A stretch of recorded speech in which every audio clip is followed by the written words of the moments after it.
Hey folks, it's Dr. Mike and it's Sunday, October 21st. Well, actually for me, it's October 20th. I'm actually shooting this video on Saturday morning here at Medical Fitness Pros. And what we've done here, folks, is we put together a flow chart of how to manage a medical exercise training client. I know many of you are transitioning from personal training into medical exercise training. Many of you are just getting started with medical exercise training.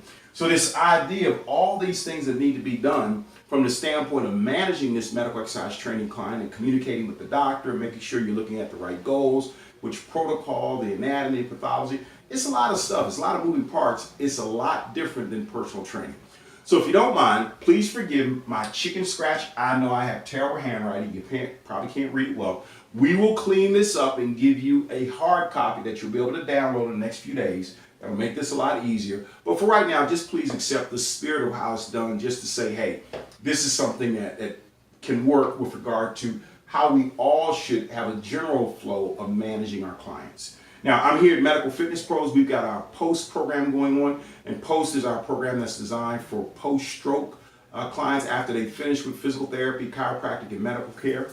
So I was helping out Andre Gramion, the director of our program, this morning, and it just dawned on me that we needed to put this in 30 for 30 just so you would have a better idea of all these pieces that I've talked about, kind of how they all work together. So if you don't mind with this, we have a number of different phases, and over the next several 30 for 30s, we're going to go into each one of these phases. But please, if you would, just bear with me as I kind of just give you a summary of this. The initial contact is that initial contact that you make with the client, okay? That first phone call, email, or text. Hopefully it's a phone call, and in that call, you want to get the client's condition or their diagnosis, who's making the referral, but most importantly, their MET needs. What are they coming to you for? Now, in your head, you're going to do a quick anatomy review. You're going to determine who you need to communicate with, and then you're going to schedule the client and make sure that you go over the fees and attire that they need to wear or bring with them so they're appropriate for the first session. In that initial session, a physical initial session, there are a number of administrative things you've got to do. And we noted here administrative forms, including a demographic form, release of liability, release of information, set up payment parameters, and then also if there's any insurance coverage. And folks, let me make sure everyone understands there is nothing illegal or unethical about an insurance carrier paying for medical exercise training services as long as you clearly note your background, your credentials as a medical exercise professional, so that there's no misconception or misunderstanding that the client is getting physical therapy services. That's a very important point. Now, once you get that administrative portion of the assessment session or initial session done, then you're going to get into the assessment. Make sure you do a good history on the client. And notice I've noted pain here. Use a pain scale. And I think a lot of our MESs have a tendency of, I want to figure out what the client's pain is. Folks, pain is very subjective. Don't get focused in on their pain. Get focused in on what type of functional deficits they have, how the pain is affecting them. But this shouldn't be just about pain management. It should be about improving their level of function, because they've already gone through physical therapy, chiropractic, and medical care. And going down that rabbit hole of pain management, folks, can take you into some places that can get you into some rather challenging situations. With that assessment, you're going to establish baselines, identify functional deficits the client has. If there are any red flags that say the client is inappropriate, obviously you're going to check blood pressure, heart rate. Now, we know glucose levels here. That would be for the diabetic client, but you don't do that. The client does it, where they do the pinprick themselves, or they have a glucometer, they do that themselves. You're not the one doing that, okay? And then you select whatever medical exercise training or post-rehab protocol you're going to use for the client. After the assessment is done, then you're going to determine the functional outcome measures you'll use as a means of determining if the client is making progress. We'll talk about those later. Short-term goals and long-term goals should be established. You're going to write a summary of what you found in the assessment.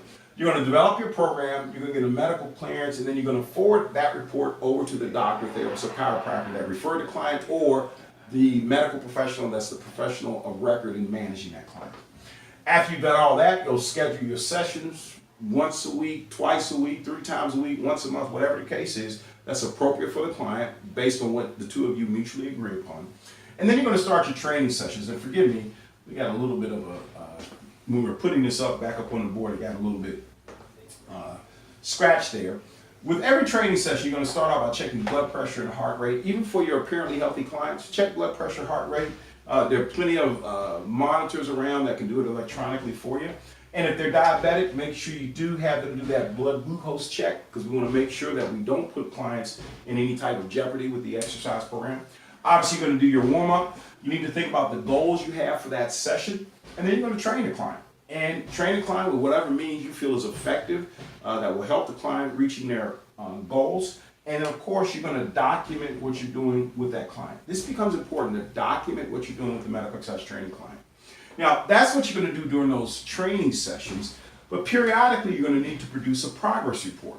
The progress report should be a one-page document that addresses the deficits and goals that you noted during the assessment or the post-assessment, the assessment summary. Also, you're going to note the activities and exercises you're doing with the client, your recommendations with the continuation of the exercise program, or what we call your plan of training, your POT. This should be done every 30 days or whenever the client is going back for a follow-up visit with their physician, chiropractor, or physical therapist. You need to produce a progress report that gets there to the doctor or therapist or chiropractor's office before the client arrives. Okay? So now, as a brief summary of all of this, the key points, with medical exercise training management, the keys are: make sure you understand the anatomy and pathology of the client's condition. We talked about that up here. Make sure you identify any potential red flags that will be problematic with exercise, and also determine if the client is appropriate for exercise.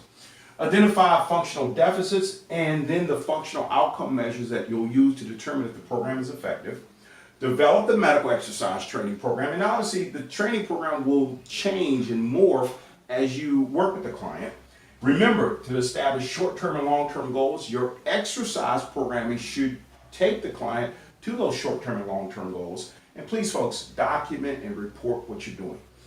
With that initial assessment, you need to write out an initial summary to say, here's what we found with the client, and then periodically write the progress reports. Again, every 30 days or whenever there's a follow-up visit.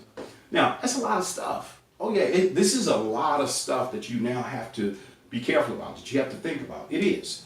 But with medical exercise training, we also tell you through our courses at the Medical Exercise Training Institute, you should charge more for medical exercise training for both the assessment and the sessions, because it does require a greater level of professionalism as well as a greater level of professional competence to manage these clients. So we'll be back tomorrow with another 30 for 30 where we'll talk about these first two phases, give you a little bit more information, and we appreciate you just simply bearing with us with this hieroglyphics that we have here, but it kind of gets us started with the idea of client management.